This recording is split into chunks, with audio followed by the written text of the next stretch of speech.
Bienvenidas y bienvenidos a Acá viven gigantes, ciclo de escritores de Tierra del Fuego. En esta oportunidad vamos a estar hablando de Roberto Chenú.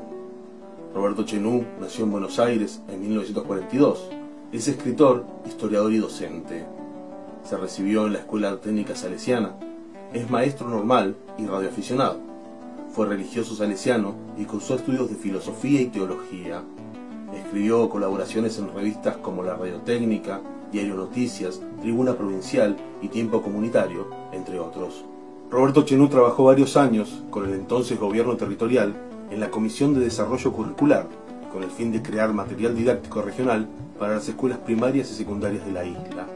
Recopiló mucha información básica regional sobre historia, geografía, flora, fauna, recursos naturales y literatura, y escribió un gran número de relatos y poesías referentes a Tierra del Fuego.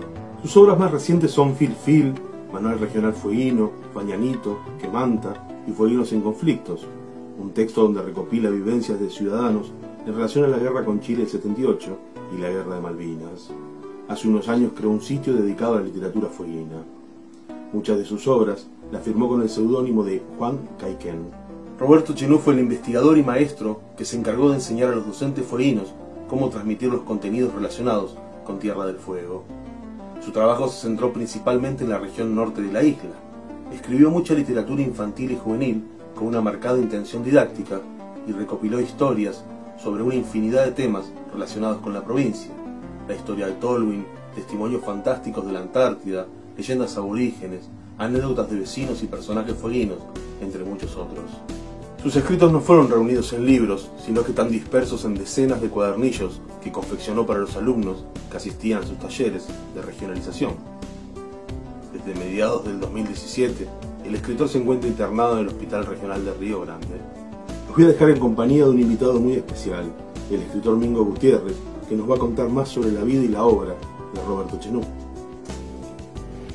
Bueno, con Roberto nos conocimos al filo de los años 80, en una circunstancia familiar de tono dramático, puesto que estaba muy enfermo su hermano Alberto. Alberto era compañero mío en Radio Nacional, operador desde la fundación de la radio, y traía atrás de sí una historia de la familia que lo involucraba tanto a Roberto como a una hermana que vive en el norte del país. Los tres hermanitos Chenú, siendo muy pequeños, fueron sorprendidos por una marea que creció en la costa, en la zona de Cabo Piñas, y que se llevó al padre y a la madre. Pasaron una noche en ese lugar, el padre era policía, y cuando los encontraron a ellos, pero no a los padres. Así que fue una orfandad dramática en medio de esas circunstancias que siempre se recomiendan, ¿no? Cuidado con la costa, cuidado con la marea. El destino de los niños, de los varones, fue el que le podía ofrecer algún amparo más cercano, de la misión. La chica fue a Río Gallegos. Y los hermanitos Chenú, Roberto y Alberto crecieron allí, haciendo sus estudios hasta donde se podía. En aquella época la misión era tercer año de la escuela media, ¿no? Roberto viaja al norte, quiere proseguir estudios más avanzados y lo hace en el magisterio. Cuando nos volvemos a encontrar con Roberto aquí, es que Alberto no anda bien de salud y él viene a acompañarlo en esa emergencia. Hacía poco que había muerto María Parún, la esposa de Alberto, y bueno, él vino a hacerse cargo un poco de las cosas de la familia. Y dado que era maestro, le pasó lo que le ocurre a mucha gente, que a lo mejor en otros lugares del país casi que te resulta muy difícil conseguir un trabajo en la docencia. En cambio aquí la urgencia de la docencia era manifiesta en aquella época. Río Grande estaba creciendo de una manera importantísima al amparo de la ley 19.640, y él entró a trabajar de inmediato en situaciones que conocía y situaciones que iba a aprender. Porque Roberto es como que tenía memoria de lo que había sido su infancia y su mundo en Río Grande, pero después se había desconectado. en nuestra Tierra del Fuego. Y él despertó en él, este lugar, una ansiedad muy grande de saber, que se manifestó en lecturas, en investigaciones, en conversaciones, en búsquedas, en caminatas, en fotografía, ocupándose fundamentalmente de todo el norte de la isla. En algún momento hizo epicentro de sus actividades en la margen sur, donde estaba la escuela 4, en la cual trabajó. En el caso de la escuela 4, yo recuerdo un primer trabajo que presentó en algún momento, que se llamaba Había una vez un tren, que fue una investigación que él le da una dimensión más espectacular, realizando diapositivas. Era un hábil fotógrafo. Y en todo eso se hizo una muestra, primero en la esfera municipal, después en otros ámbitos, hablándonos del célebre trencito del frigorífico. Algo más tarde hizo un trabajo sobre un ancla que habían encontrado sobre la costa y hizo participar a los chicos de la escuela del CAP en una experiencia de tipo arqueológico, cosa que era fascinante para los chicos que estaban del otro lado del puente, ¿no? Era como que estaban del otro lado del mundo y estaban de este lado de la investigación histórica, todo por el influjo de lo que él hacía. Así como avanzó en el conocimiento de las ciencias sociales, avanzó también de las ciencias naturales, y en un momento ya lo vimos dando clase a los maestros. He sabido que buena parte de nuestros docentes llega de otros lugares del país e ignora dónde se encuentran. Bueno, a veces parece ser que por un condicionamiento manifiesto, al que recién llega y no sabe nada se le encarga el año de la regionalización. Entonces Roberto comenzó a trabajar dictando capacitaciones a los docentes en el área de ciencias sociales y ciencias naturales durante muchísimos años. Yo creo que conversar con quienes pasaron por la experiencia de saber lo que es la Tierra del Fuego a través del trabajo de Roberto Chenú debe ser una tarea importantísima, como que también es una deuda que tiene la comunidad hacer un raconto de lo que él ha producido, porque todos los que nos interesan las cosas de Tierra del Fuego tenemos algo que ha hecho Roberto, y es algo que él ha puesto en nuestras manos. Nos ha encontrado, a mí me encontraba en la radio, venía y dejaba su hojita impresa con la cual iba a dar clase pasado mañana, en la escuela 20, suponete. Y en otras circunstancias era el trabajo que se hacía escuela por escuela. Siempre había algún tropiezo en la experiencia de Roberto.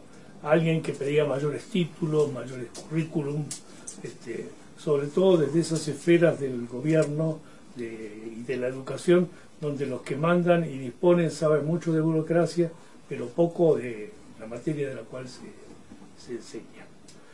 Roberto desde hace un tiempo reside en el Hospital Regional Río Grande. Allí tiene la compañía en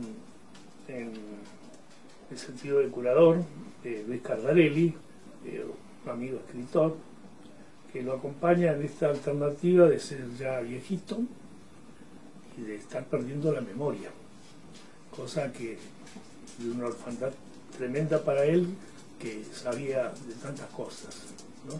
Y las cosas de él, ¿cuáles son? Las que han dejado escritas, las que están difusas en medio de los docentes que se interesaban por esta Tierra del Fuego, y en tantas otras cosas que seguramente en algún momento, con un poco más de conciencia sobre la responsabilidad de lo que él hizo, tal vez se puedan recuperar.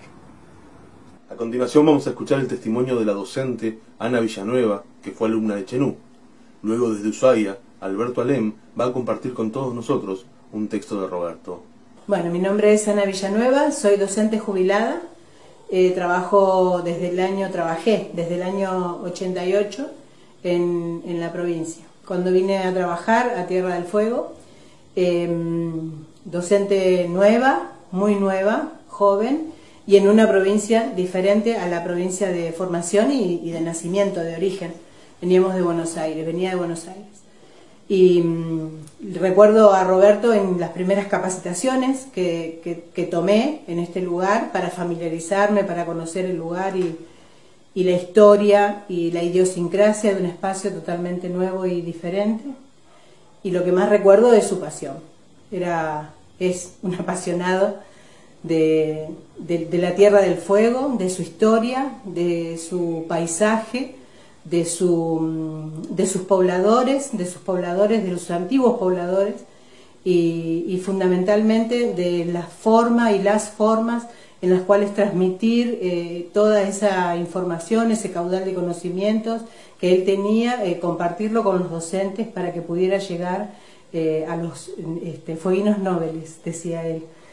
Todos niños que en muchos casos venían de otras provincias. En aquellos años las oleadas migratorias eran mucho más grandes que las de los que son ahora, cuesta imaginarlo, pero sí eran mucho más grandes, y había muchos niños que eran nacidos y crecidos en otras provincias en nuestras escuelas fueguinas.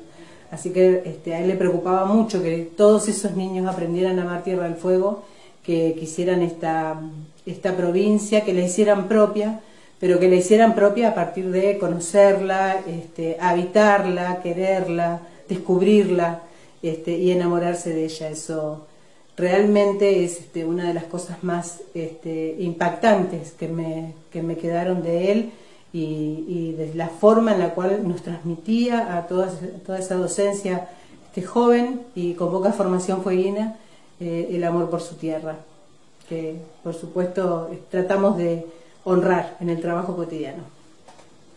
Después del guanaco, el señor de los bosques es el zorro. Su color gris y rojo lo hacen buscado y codiciado en peletería. Se lo caza con trampas o con rifles.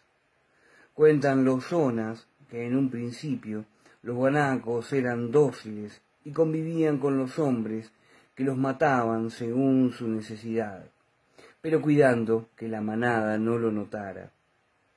Las desapariciones preocupaban, pero los guanacos no sabían explicarlas. Fue el zorro quien descubrió la treta humana y alertó lo que ocurría, volviéndose desde entonces los guanacos distantes y precavidos. Los que hacemos Acá Viven Gigantes queremos agradecer a Mingo Gutiérrez, a Ana Villanueva y a Luis Cardarelli, que nos ayudaron a juntar información para poder hacer este programa sobre Roberto Chenú. Ahora voy a compartir con ustedes el relato Acantilado, de la obra Filfil. Acantilado. Ocurrió en la década del 50, posiblemente entre el 50 y el 52. Ha pasado mucho tiempo, nuestra memoria tiene límites, y los que podrían refrescarnos el recuerdo ya se han marchado de la isla o de este mundo. Sin embargo, el padre Muñoz contó ese día que todos los alumnos de la misión habían ido de paseo en camión hasta el Cabo Domingo. En ese lugar existe un acantilado de 70 u 80 metros de altura, desde donde se desprenden rocas que caen en la playa. Todos los alumnos estaban avisados del peligro que entrañaba acercarse al riesgoso paredón. Sin embargo, el lugar tiene un magnetismo, como una atracción especial. Siendo la geografía del lugar ondulada, el cabo con su acantilado misterioso ejerce una fascinación extraña que sorprende, empequeñece y atrae al visitante. Los chicos de la misión jugaron en la playa, juntaron algas, lapas y mejillones y hasta tomaron mate. Pasadas las 2 horas reglamentarias de paseo, subieron al camión y volvieron a la escuela. Fue entonces cuando alguien avisó: «Falta Muñoz». Y efectivamente, faltaba Muñoz, un chico de Río Gallegos. Prepararon el camión y se fueron a buscarlo al único lugar donde podía estar, el Cabo Domingo. Fue fácil encontrarlo, había mucha luz en esa época del año, solo que nadie se atrevió a tocarlo. El muchacho estaba al pie del acantilado, en un charco de sangre, con la cabeza abierta por una piedra caída desde lo alto. Superada la sorpresa, fue llevado hasta el hospital del batallón de Marina en el pueblo. Según don Aníbal Alem, el doctor escribano diagnosticó estallido de cráneo. El herido estaba vivo, inconsciente, y poco se podía hacer por él. El padre Muñoz siguió contando que el médico pidió un medicamento que no había en la isla. Ya no recuerdo el nombre, pero era algo así como un suero distinto a los comunes, que tampoco había en Buenos Aires. Esa noche todos se fueron a dormir apesadumbrados e impotentes. Sin embargo, el padre Muñoz tuvo una idea. Encendió su transmisor de radioaficionado y empezó a llamar General con Tráfico. Con sus válvulas 807 en push-pull, su voz empezó a recorrer kilómetros, cientos de kilómetros, miles de kilómetros, y se obró el milagro de la técnica y de la solidaridad. Primero contestó un radioaficionado de Paraguay que tomó el mensaje y se comprometió a pasarlo, ya que en su ciudad no existía tal remedio. Luego fue un venezolano o colombiano que también hizo lo mismo. Bien de madrugada, un médico cubano se comunicó con un farmacéutico de Miami que, teniendo el medicamento, lo llevó a la base aérea más cercana y de inmediato los militares fletaron un avión con destino a Buenos Aires. En Río Grande amanecía. Los padres del enfermo llegaron en el primer vuelo de Río Gallegos y fueron informados de lo ocurrido. Mientras tanto, en Buenos Aires, los pilotos norteamericanos pidieron reaprovisionarse de combustible y seguir su vuelo al sur, pero no se les permitió. El medicamento fue transbordado a un avión de la Fuerza Aérea Argentina y llegó ese día a Río Grande, pero el chico hacía 6 horas que había muerto. Los padres del difunto, dolidos pero resignados, habían visto cómo se había hecho todo lo posible para salvar esa vida. Se volvieron a su provincia. Cuando veo gente imprudente en el acantilado, les aviso del peligro, pero algunos no me creen y hasta se enojan y me preguntan quién soy para decirles que deben salir de allí. El padre Muñoz me contó que en la década del 50 un niño murió al pie del acantilado. No se priven, por favor, del placer de leer a Roberto Chenú. Muchas gracias a todos por acompañarnos.